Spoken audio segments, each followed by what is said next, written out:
미국에만 있는 아이스크림 트럭. 오. Street light sounds. Let's do this again. Nope. 동영상 찍어야 되는데 막혀버렸어요. 계획이 좀 어긋나게 됐네요. 그렇다면 오늘은 제가 사는 집 근처에서 영상을 찍겠습니다. 사실 돌아가면 갈 수는 있긴 한데 돌아가면 너무 오래 걸리니까 오늘은 그냥 집에 가서 영상 찍는 걸로 하겠습니다. 제가 오늘 말씀드리고 싶은 내용을 전달하는데 어디서 찍느냐는 중요하지 않거든요. Little different this time. I told myself that money would never be a factor. Now I'm laughing at Benny Hanna. 저번 영상에서 이제 당신이 미국에서 취업해야 하는 이유 4가지라고 영상 올렸었는데요. 영상을 올리고 나니까 갑자기 이제 며칠 뒤에 생각이 나더라고요. 사실 제가 미국에서 취업을 하면 좋으니까 무조건 오세요 라고 말씀을 드렸는데 사실은 미국으로 취업 오셨다가 못 버티고 한국으로 돌아가시는 분들이 많습니다. 저번 영상에서 설명드렸듯이 장점들이 있음에도 불구하고 그분들께서 미국을 떠난 이유가 무엇이었을까요? 오늘 제가 여러분들께 들려드리고 싶은 이야기는 미국 취업 이민들의 단점, 영상 끝까지 보시고 제가 말씀드리는 단점들을 버틸 자신이 없으시다면 미국 취업이나 이민은 꿈도 꾸지 마세요. 사실 장점도 그렇고 단점도 그렇고 파고들기 시작하면은 너무 많아지거든요, 이유가. 그래서 크게 4가지로 나눠드리겠습니다. 제가 생각하는 첫 번째 단점은 외로움입니다. 이 외로움이란 건 다양한 것에서 올 수 있는데요. 인종차별, 개인주의 사회, 한국에 있을 때 이제 불알 친구들과의 만남에 대한 그리움 등 미국에 오게 되면은 자신이 기댈 사람이 없다는 것을 금방 깨닫게 돼요. 이제 저 같은 경우에는 그걸 미국 유학 첫날 깨닫게 됐으니까 미국에 와서 기숙사에 들어왔는데 압박감이 엄청 심하더라고요. 이제 저 외에는 다 외국인이었기 때문에 제가 그 사람들과 친구가 될 수 있을 거라는 느낌이 전혀 안 왔거든요. 속으로는 제가 이 사람들과 대화를 시도했다가 날 개무시하면 어쩌지 하면서 그래서 움츠러드는 자신을 이제 발견할 수가 있었는데요. 다행히도 저는 고등학교 때 정말 좋은 친구들을 많이 만나서 외로움을 느끼진 않았지만 이제 가끔 제가 생각나는 게 고등학교 때 친구들이 만약에 이제 다들 아시안을 좀 안 좋아하고 저랑 성격이 잘 맞지 않았다면 어땠을까라는 생각이 들더라고요. 아마 만약에 그랬으면은 저는 이제 어디에 기댈 곳도 없이 우울증, 향수병 같은 거 걸려서 한국으로 도망갔을지도 모르죠. 또 미국은 이제 또 전에 영상에서 다뤘듯이 이제 개인주의사이기 때문에 이제 서비스를 받는 곳, 이제 팁을 받는 식당이 아닌 경우에는 사람들이 장난 아니게 이제 냉정하게 대하거든요. 거기서 느껴지는 좀 정없는 사회에 이제 좀 지치기 마련이죠. 그냥 아닌 거에 대한 좀 딱딱 자르는 느낌이 좀 있어요. 뭔가 사람을 대하는 게 엄청나게 차갑다고 해야 되나? 근데 이제 그게 회사에서도 마찬가지거든요. 직장 동료들끼리 많이 친해도 이제 공과사는 확실히 구분하기 때문에 내가 동료랑 친하고 이제 내 일이 많아도 웬만하면 도와주지 않아요. 이제 내 일은 내 일이고 네 일은 네 일이기 때문이니까. 근데 생각해보니까 이건 장점이네. 어찌됐든 이제 남한테 바빠도 도움을 받을 거라는 생각을 하고 오시면 안 돼요. 근데 이제 이런 것들이 싫다 보면은 결국에는 이제 언젠가 한국인들을 찾아다니는 내 모습을 발견하게 되는데요. 이제 식당 같은 경우에는 한인 식당만 찾아가게 되고 한국 교회를 막 찾아다니기 시작해요. 이제 한국인들끼리만 어울려 다니는 거죠. 의지할 곳이 없다 보니까 이게 아주 자연스러운 패턴이 되는 거예요. 저 같은 경우에는 확실히 이러한 문화들이 저랑 잘 맞아가지고 계속 있게 되었지만 제가 이제 말씀드린 것들이 자신과 맞지 않고 버틸 수 없을 것 같다. 미국 취업, 이민, 유학 같은 거는 조금 고려해 보시는 것도 현명한 방법이라고 저는 생각을 해요.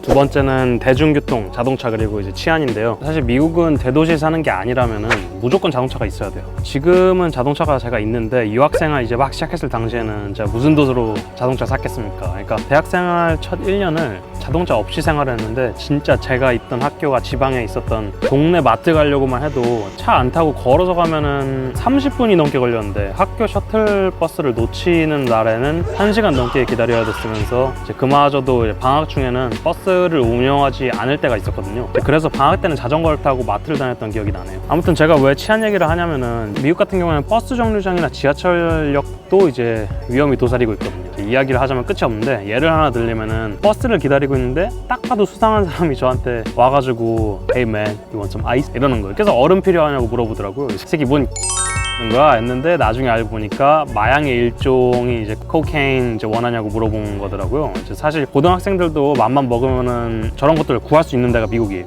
그래서 이제 놀라진 않았는데 마약 거래를 하는 사람 자체가 실제로 위험하니까. 그래서 이제 자동차는 무조건 있으면 좋지만 그렇다고 자동차가 있으면 괜찮냐? 이제 딱히 그런 것도 아니에요. 예전에 제가 카메라 가방을 차 뒷좌석에 잠깐 두고 화장실 갔다 왔는데 그 잠깐 사이에 카메라가 터졌던 기억이 나는데 그게 브루클린이었거든요. 그래서 제가 퀸즈로 온 거예요. 브루클린에 안 있고. 이게 한국에 있을 때는 상상도 못했던 일들이 여기서는 이제 평범하게 이루어지고 있단 말이에요. 그러니까 치안 문제에 대해서 예민하시거나 겁이 좀 많이 나신 분들 같은 경우에는 여기 오기 전에 잘 생각해 보세요. 내가 진짜 저런 환경에 익숙해져 가지고 생활을 할 수 있을까? 이거를 생각을 한번 해보세요. 저 같은 경우에는 익숙해졌어요. 그래서 그냥 생활하는 거고.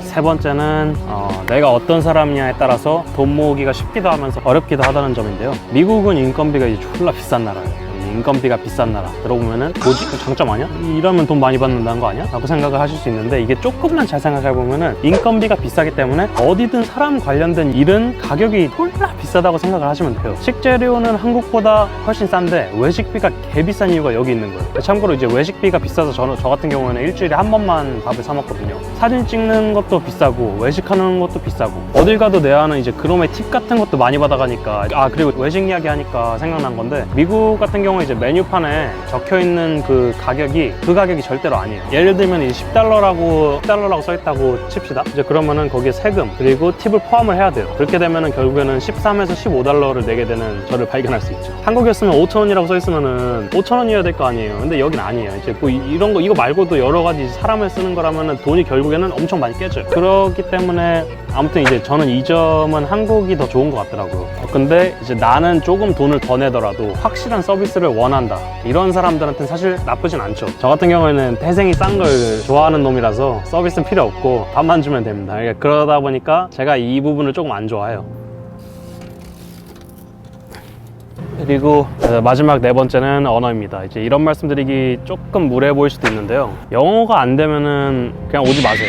뭐 어차피 영어가 안 되면 취업조차 안 되겠죠. 근데 그게 문제가 아니라 영어를 조금은 어느 정도 배우고 이제 기본 회화 정도는 돼야지 오는 게 맞다고 생각을 해요, 저는. 왜냐면 영어를 못하면 진짜 개무시 당하거든요, 여기는. 영어는 미국 와서 배우면 되지. 영어를 배우러 미국에 오는 거지 않냐? 이렇게 라고 말씀을 하시는 분들이 계실 수 있어요. 영어를 배우러 오시는 게 목적이시거나 이미 배우자가 이제 미국에 사시는 분이라면은 뭐 이야기할 필요가 없죠. 영어를 배우러 오시는 거면은 맞아요, 그게. 근데 제가 이 영상 초반에 뭐라고 말씀드렸죠? 취업 이민 단점이라고 말씀드렸잖아요. 미국에 영어 배우러 오실 거면은 어학원이나 워킹홀리데이 같은 거 가시면 돼요. 미국 취업하려고 미국에 건너왔는데 영어가 안 된다? 경력이 있고 이력서가 아무리 멋들하게 만들어져 있어도 면접에선 결국 다 떨어져요. 애초에 대화가 안 되는데 무슨 일을 같이 하겠어요. 어느 나라를 가든 그 나라에 대한 기본 예의라고 생각을 해요, 저는. 여러분이 한국 회사의 면접관인데 면접 보는 사람이 한국말도 제대로 못하고 이러고 있으면 뽑고 싶겠어요? 깊게 들어갈 필요도 없이 당연한 거라고 생각해요, 저는. 선입견을 가지지 말라고 말씀하실 수도 있는데 선입견을 안 가질 수가 없고 애초에 남에게 선입견을 가지지 말라고 떠들어봤자 뽑고 안 뽑고는 회사 자유예요. 그러니까 저희가 여기서 징징대봤자 달라질 게 없어요. 미국의 큰 도시들은 그게 좀 덜하죠. 근데 조금만 밖으로 나가면은 영어 못한다고 진짜 무례하게 구는 사람들이 많이 있거든요. 제 여자친구가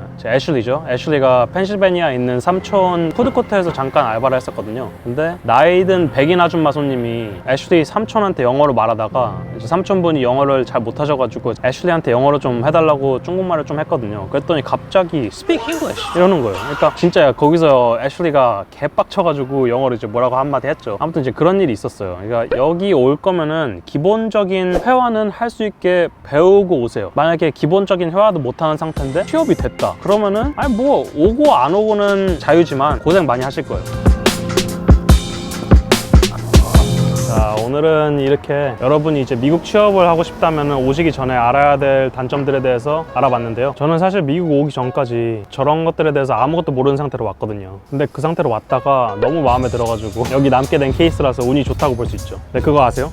제가 생각하기에는 여러분들이 더 운이 좋습니다. 여러분들은 미국에 오셔가지고 이렇게 경험하지 않아도 제 영상을 보고 간접 경험을 할 수 있게 됐으니까요. 이제 무조건적으로 미국에 환상을 가지고 오셨다가 실망한 채로 돌아가시는 분들이 너무 많아가지고 안타까워서 이 영상을 찍게 됐는데요. 그냥 오셨다가 후회하지 마시고 제가 정리해놓은 단점들을 토대로 최적의 결정을 내리셔서 한국에 남으실지 미국으로 오실지 결정을 하시기 바랍니다. 오늘의 결론, 미국에 오는 것은 여러 가지 의미로 외로워질 수 있다. 대중교통, 자동차, 치안 등 돌아다니는 있는데 어려움들이 있다. 집에서 해먹는 거를 좋아하지 않으면 돈이 많이 깨질 수 있다. 영어를 일상회화처럼 사용할 수 있지 않으면 영어 공부를 조금 더 하고 와라. 구독과 좋아요를 누르면 이런 꿀팁들을 매주 받아갈 수 있다.